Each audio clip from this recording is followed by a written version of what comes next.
Well, the surprise is over. Eli Pratt couldn't think of a more deserving kid to reap the benefits that he did today. And of course, we couldn't do this without our partners over at Scott Credit Union.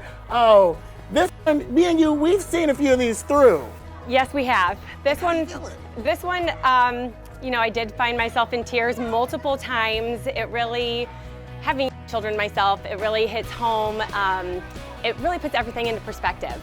But the way that the entire community rallied together with the Blues, with the Cardinals, you know, having Scott Credit Union be involved, we all came together for this child, and it was so much fun. If you had a message for Eli, a life that you all have created magic in and left an imprint and an impact, because we couldn't do this without you all, what would you say to him? Eli, we're all pulling for you. I mean, the entire school chanting Eli, Eli.